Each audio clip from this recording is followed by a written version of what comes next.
Hi friends, Jesus with us ಚಾನೆಲ್ಗೆ ನಿಮಗೆ ಮತ್ತೆ ಸ್ವಾಗತ. ದಯವಿಟ್ಟು ವಿಡಿಯೋವನ್ನು ಸ್ಕಿಪ್ ಮಾಡದೆ ಪೂರ್ತಿ ನೋಡಿ ದೇವರ ವಾಕ್ಯವನ್ನು ಸಂಪೂರ್ಣ ತಿಳಿಯುವಿರಿ. ನೀವು ಫಸ್ಟ್ ಟೈಮ್ ನಮ್ಮ ಚಾನೆಲ್ಗೆ ಬಂದಿದ್ದಾರೆ, ದಯವಿಟ್ಟು ಸಬ್ಸ್ಕ್ರೈಬ್ ಮಾಡಿ.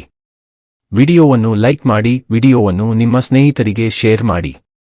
ನಿಮ್ಮಿಂದ ನಮಗೆ ಹೊಸ ವಿಡಿಯೋ ಮಾಡಲು ಸ್ಫೂರ್ತಿ ಸಿಗುತ್ತದೆ.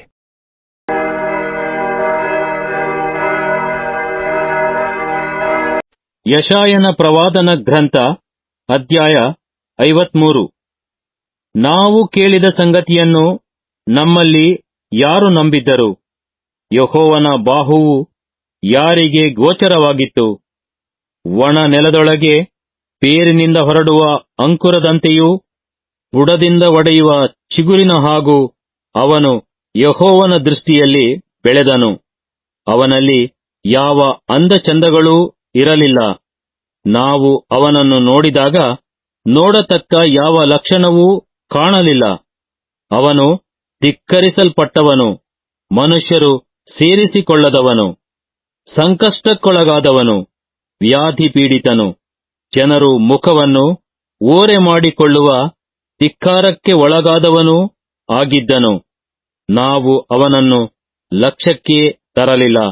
ನಿಜವಾಗಿಯೂ ನಮ್ಮ ಸಂಕಷ್ಟಗಳನ್ನು ಅನುಭವಿಸಿದನು.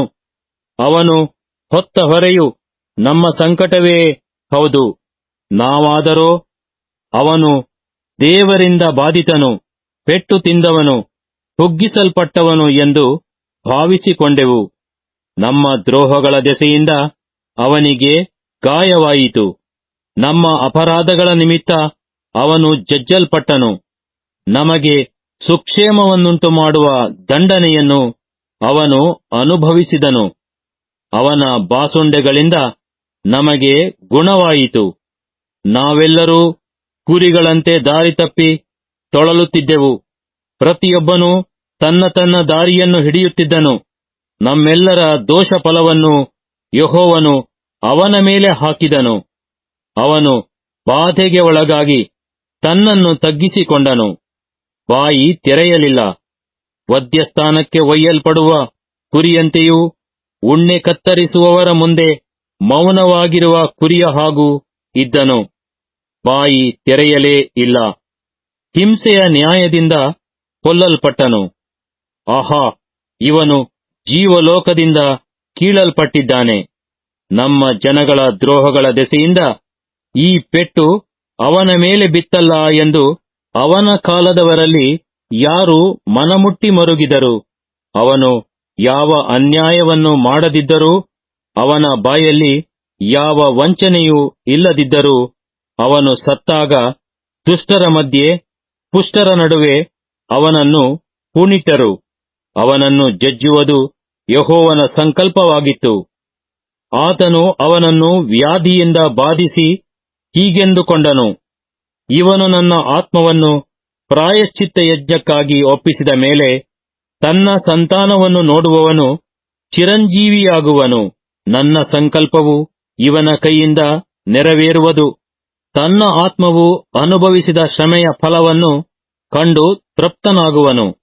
ಧರ್ಮಾತ್ಮನಾದ ನನ್ನ ಸೇವಕನು ತನ್ನ ಜ್ಞಾನದ ಮೂಲಕ ಬಹುಜನರನ್ನು ಧರ್ಮ ಮಾರ್ಗಕ್ಕೆ ತರುವನು. ಅವರ ಅಪರಾಧಗಳನ್ನು ಹೊತ್ತುಕೊಂಡು ಹೋಗುವನು. ಇವನು ಇಂಥವನಾಗಿರುವುದರಿಂದ ನಾನು ಇವನಿಗೆ ದೊಡ್ಡವರ ಸಂಗಡ ಪಾಲು ಕೊಡುವೆನು. ಇವನು ಬಲಿಷ್ಠರೊಡನೆ ಸೂರೆಯನ್ನು ಹಂಚಿಕೊಳ್ಳುವನು.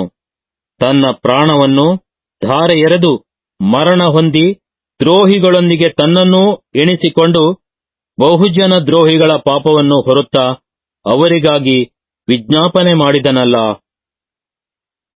ಯಶಾಯನ ಪ್ರವಾದನ ಗ್ರಂಥ ಅಧ್ಯಾಯ 54. ಚಿಯೋನಿನ ಮುಂದಿನ ವೃದ್ಧಿಯೂ ವೈಭವವು. ಹೆರದವಳೇ, ಭಂಜೆಯೇ, ಹರ್ಷಧ್ವನಿಗೈ, ಪ್ರಸವ ವೇದನೆಯು. ಗಂಡನುಳ್ಳವಳಿಗಿಂತ ಗಂಡ ಬಿಟ್ಟವಳಿಗೆ ಮಕ್ಕಳು ಹೆಚ್ಚು ಎಂದು ಯೆಹೋವನು ಹೇಳುತ್ತಾನೆ. ನಿನ್ನ ಗುಡಾರದ ಸ್ಥಳವನ್ನು ವಿಸ್ತರಿಸು, ನಿನ್ನ ನಿವಾಸದ ನಿನ್ನ ಹಗ್ಗಗಳನ್ನು ಉದ್ದ ಮಾಡಿ ಗೂಟಗಳನ್ನು ಬಲಪಡಿಸು. ನೀನು ಎಲ್ಲಾ ಕಡೆಗಳಲ್ಲಿಯೂ ಹಬ್ಬಿಕೊಳ್ಳುವಿ. ನಿನ್ನ ಸಂತಾನದವರು ಜನಾಂಗಗಳನ್ನು ವಶ ಮಾಡಿಕೊಂಡು ಹಾಳು ಪಟ್ಟಣಗಳನ್ನು ಜನಭರಿತವಾಗುವಂತೆ ಮಾಡುವರು. ಹೆದರಬೇಡ, ನಿನಗೆ ಅವಮಾನವಾಗುವುದಿಲ್ಲ. ನಾಚಿಕೆ ಪಡದಿರು, ನಿನಗೆ ಆಶಾಭಂಗವಾಗದು. ಯೌವನದಲ್ಲಿ ನಿನಗಾದ ಅವಮಾನವನ್ನು ಮರೆತು ಬಿಡುವಿ. ವೈಧವ್ಯದಲ್ಲಿ ನಿನಗೆ ಸಂಭವಿಸಿದ ನಿಂದೆಯು ಇನ್ನು ನಿನ್ನ ನೆನಪಿಗೆ ಬಾರದು. ನಿನ್ನ ಸೃಷ್ಟಿಕರ್ತನೇ ನಿನ್ನ ಪತಿ, ಆತನ ಹೆಸರು ಸೇನಾಧೀಶ್ವರನಾದ ಯೆಹೋವ. ಇಸ್ರಾಯೇಲಿನ ಸದಮಲ ಸ್ವಾಮಿಯು ನಿನ್ನ ನ್ಯಾಯಸ್ಥಾಪಕನಾಗಿದ್ದಾನೆ. ಸರ್ವಲೋಕದ ದೇವರೆಂಬ ನಾಮಧೇಯವನ್ನು ಹೊಂದಿರುವನು. ನೀನು ಬಿಡಲ್ಪಟ್ಟು ಮನನೊಂದ ಹೆಂಡತಿ. ಹೌದು, ತ್ಯಜಿಸಲ್ಪಟ್ಟವಳಾದ ನನ್ನ ಯೌವನ ಕಾಲದ ಪತ್ನಿ ಎಂದು ಯೆಹೋವನು ನಿನ್ನನ್ನು ಕನಿಕರಿಸಿ ಕರೆದಿದ್ದಾನೆ ಎಂಬುದು ನಿನ್ನ ದೇವರ ನುಡಿ. ಕ್ಷಣ ಮಾತ್ರ ನಿನ್ನನ್ನು ಬಿಟ್ಟಿದ್ದೆನು, ಮಹಾಕೃಪೆಯಿಂದ ಸೇರಿಸಿಕೊಳ್ಳುವೆನು. ತಟ್ಟನೆ ಉಬ್ಬಿ ಹರಿಯುವ ಕೋಪದಿಂದ ಒಂದು ಕ್ಷಣ ಮಾತ್ರ ನನ್ನ ಮುಖವನ್ನು ನಿನಗೆ ಮರೆಮಾಡಿಕೊಂಡಿದ್ದೆನು. ಶಾಶ್ವತ ಕೃಪೆಯಿಂದ ನಿನ್ನನ್ನು ಕರುಣಿಸುವೆನು ಎಂದು ನಿನ್ನ ವಿಮೋಚಕನಾದ ಯೆಹೋವನು ಅನ್ನುತ್ತಾನೆ. ನಿನ್ನನ್ನು ತ್ಯಜಿಸಿದ್ದು ನನಗೆ ನೋಹನ ಕಾಲದ ಜಲ ಪ್ರಳಯದಂತಿದೆ.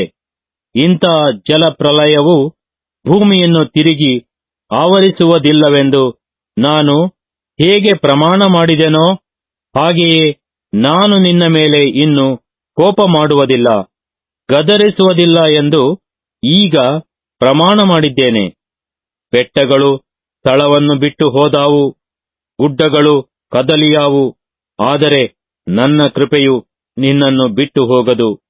ಸಮಾಧಾನದ ನನ್ನ ಒಪ್ಪಂದವು ಕದಲದು ಎಂದು ನಿನ್ನನ್ನು ಕರುಣಿಸುವ ಯೆಹೋವನು ಅನ್ನುತ್ತಾನೆ.